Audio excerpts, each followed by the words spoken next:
안녕하세요. 전호상입니다. 저번 시간에는 저희가 UX가 뭐냐, 정의에 대해서 좀 배웠고요.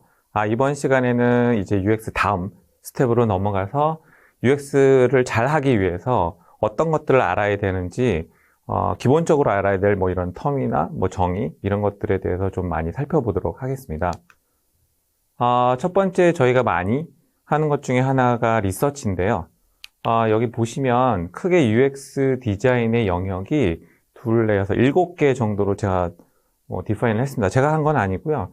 이렇게 좀 많이 이제 그 사람들이 이렇게 디파인을 하고, 오늘은 여기 이제 제가 조금 크게 써놨는데, 유저 리서치에 대해서 오늘 좀 얘기를 할 겁니다. 그래서 이거 끝나면 유저빌리티에 대해서 좀 말씀을 드리고 쭉 한번 간단하게 진행하도록 하겠습니다. 유저 리서치가 뭐냐고 이렇게 물어보면 당연히 이제 그 유저에 대한 언더스탠딩이죠. 그 사용자들의 이해, 사용자들이 과연 어떻게 물건을 사용하고 디바이스를 사용하는지 이런 것들에 대해서 스터디를 하는 거고요. 크게 방식은 두 가지입니다. 그래서 퀄리테이티브 리서치랑 퀀티테이티브 리서치 이렇게 두 개, 정성적인 리서치랑 정량적인 리서치 이 두 가지로 나뉘고 이 안에 여러 가지 이제 방식들이 있죠. NN그룹에서 이렇게 프로세스별로 여러 가지 이제 리서치 메소드를 정의를 했고요. 요거 잘 안 보이시기 때문에 제가 좀 잘 보이게끔 만들었습니다. 그래서 아까 보신 그 단계별로 유저 리서치는 첫 단계만 하는 건 아니고요. 저희가 이제 디자인을 하고 개발을 하면서 단계별로 저희가 유저 리서치를 진행을 할 수가 있습니다. 그래서 그 단계별로 어떤 것들이 있는지 좀 간략하게 얘기를 한 거고요. 디스커버는 당연히 이제 사용자들의 니즈가 뭔지, 뭘 불편해 하는지 이런 것들을 알기 위해서 여러 가지 메소돌러지가 있습니다. 그래서 유저 리서치를 하면서 뭐 인터뷰나 뭐 필드 스타디 뭐 이런 것들을 할 수가 있고요. 익스플로러 같은 경우는 문제를 이제 디파인을 한 다음에 솔루션을 찾기 위해서 저희가 어떤 것들을 하는지 이런 것들을 이제 익스플로러라는 카테고리 밑에 있었고요. 그 다음에 뭐 여기 보시면 뭐 전이 매핑이나 프로토타입 뭐 이런 것들을 가지고 컴패러티브 어널리시스 이런 것들을 가지고 솔루션을 찾으려고 하는 이제 방법이고요. 그 다음에 테스트 같은 경우는 프로토타입이 나온 상태에서 사람들한테 어떻게 테스트를 하고 피드백을 얻는지 이런 이제 방식에 대한 거고, 리슨 같은 경우도 이제 실제 사용자들이 어떻게 생각하는지 이런 것들에 대해서 저희가 이제 조사할 수 있는 리서치 방법입니다. 그래서 이런 것들을 다 오늘 알아보는 건 아니고 중요한 몇 가지 정도를 이렇게 쭉 한번 훑어보도록 하겠습니다. 첫 번째 보시는 것처럼 그 에스노그래피 스타디나 에스노그래피 리서치 같은 경우는 예전에 그 피처폰 가장 많이 했었던 그 노키아에서 굉장히 많이 그 스타디를 많이 했었고 이런 방법들을 많이 썼습니다. 그래서 옛날에 피처폰들은 피처폰 하나 만들 때마다 그 사용자의 니즈에 딱 맞는 폰들을 만들었기 때문에 굉장히 노키아 같은 경우는 이런 것들을 굉장히 많이 했었고요. 저도 LG 있을 때 에스노그래피 스타디를 굉장히 많이 했습니다. 그래서 이거는 뭐 어떻게 하는 거냐면 여기 보시는 것처럼 내추럴 인바이러먼트에 가셔서 사람들을 관찰하는 거죠. 그래서 예를 들면 여기 보시는 것처럼 이게 아마 영국 지하철인 것 같습니다. 여기 튜브가 있는데요. 보시는 것처럼 이런 복잡한 곳에 가서 여기 앉아가지고 사람들을 이렇게 서서 하든지 이렇게 좀 보고 있습니다. 이렇게 지켜보면서 사람들이 어떻게 하는지, 표는 어떻게 끊는지, 기다릴 때 사람들은 어떤 것들을 하는지, 뭐 그런 것들에 대해서 그냥 관찰을 하는 거죠. 그래서 여기서 뭔가 인사이트를 얻을 수가 있습니다.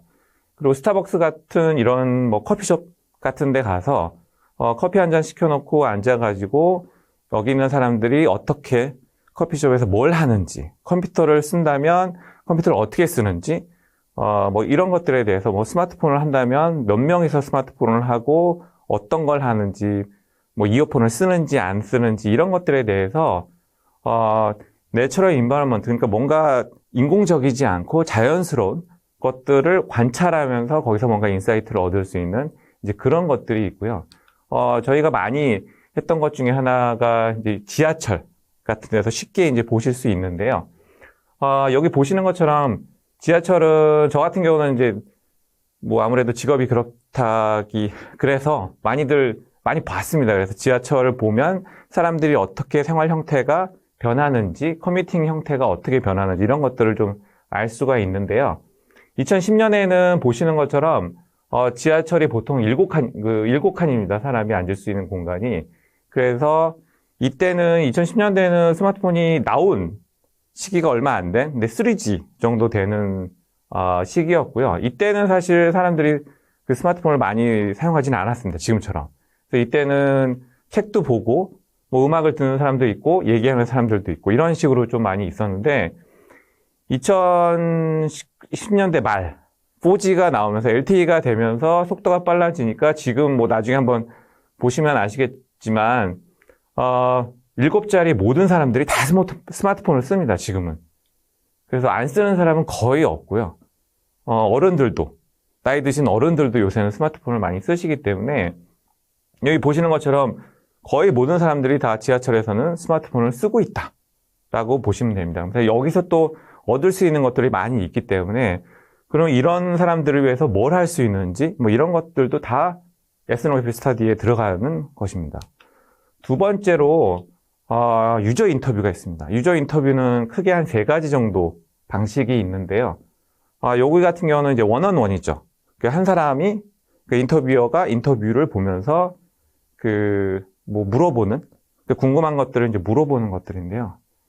여기 보시는 것처럼, 요거 이제 제 경험에 의해서 좀 간단하게 알려드리는 거고, 보통 이제 동의서가 필요합니다. 그래서 인터뷰할 때, 뭐 이런 인터뷰 내용은 어떻게 됩니다. 라는 동의서를 좀 해야 되고요. 이런 준비사항들입니다. 그래서 인터뷰 목적이 뭔지에 대해서 설명을 해야 되고요.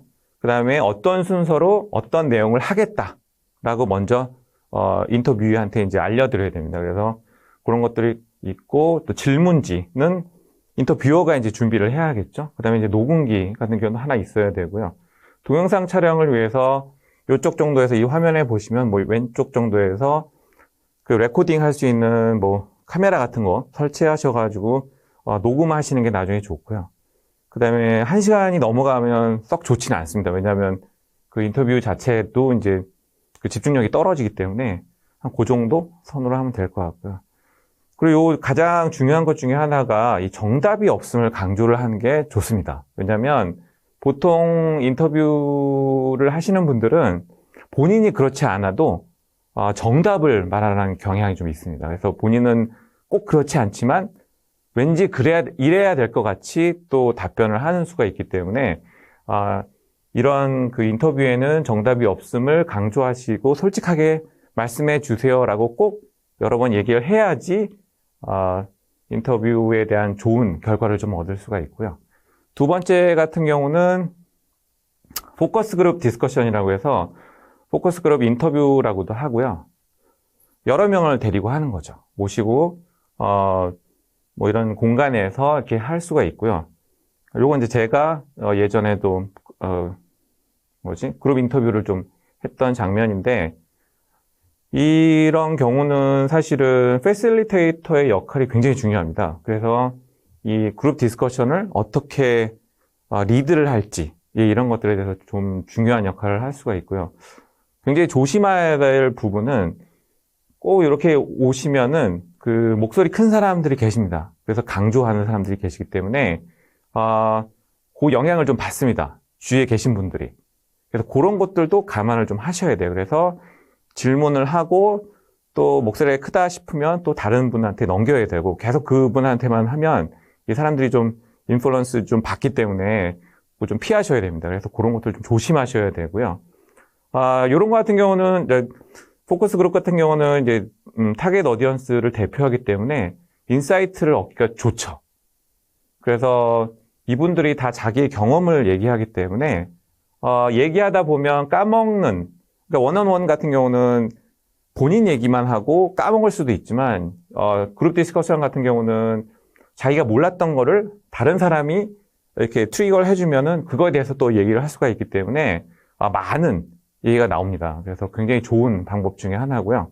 꼭 이런 경우도 이제 뭐 인터뷰 할 때 아까 마찬가지로 녹음하셔야죠. 나중에 또 들으셔야 되기 때문에 녹음하는 게 되게 중요합니다. 세 번째 같은 경우는 인덱스 인터뷰인데요. 저는 굉장히 좋다고 봅니다. 사실은 애플에서는 굉장히 이 방법을 많이 쓰고 있다고 제가 알고 있고요. 여기 보시는 것처럼 좋은 점은 딱히 퀘스천이 없이 오픈엔드로 시작할 수가 있습니다. 그래서 뭐 어떠신가요? 이렇게 질문을 좀 뭐 예, 아니요 이런 식으로 하시면 안 되고요. 그런 방법이 아니라 굉장히 오픈해서 어떻게 생각하시는지, 왜 그렇게 생각하시는지 이렇게 오픈엔드 퀘스천을 좀 하시는 게 좋고요. 굳이 스트럭처를 잡아가지고 여쭤볼 필요는 없습니다. 그래서 약간 언스트럭처로 하시면 좋고요. 플렉서블하게 할 수 있고, 그 다음에 계속 파다 보면 정말 중요한 정보가 나올 수가 있거든요. 그래서 왜냐하면 이게 질문을 계속 하나의 질문, 오픈엔드 질문을 해서 거기서 계속 들어가게 되면 뭔가 중요한 인사이트가 나올 수가 있기 때문에 굉장히 좋은 방법 중에 하나입니다. 그래서 디퍼 인사이트를 할 수가 있다는 거죠. 그래서 만약에 시간이 된다면 포커스 그룹 디스커션 한 다음에 어떤 뭐 말씀을 잘 하시는 분들, 이런 뭐 적극적인 분들을 모셔다가 뭐 또한 인덱스 인터뷰를 하게 되면 조금 더 깊게 사실을 좀 알 수가 있고요. 여기 뭐 약간 좀 안 좋은 점은 여기 보시는 것처럼 저희가 타겟하는 분야의 경험이 많아서 비용이 조금 발생할 수 있다라는 게 좀 있고요. 인터뷰어가 경험이 많은 게 좋습니다. 왜냐하면 이게 준비된 그 퀘스천을 이렇게 하는 게 아니라 이야기하면서 계속 그 퀘스천을 이끌어 가야 되기 때문에 인터뷰어 자체가 좀 경험을 많이 갖고 그걸 가지고 이제 얘기를 하다 보면 요거 중요한 거는 요걸 다 녹음한 다음에 나중에 이제 팀들이 모여서 같이 들어야 됩니다. 그 들으면서 인사이트를 거기서 뽑아내야 되거든요.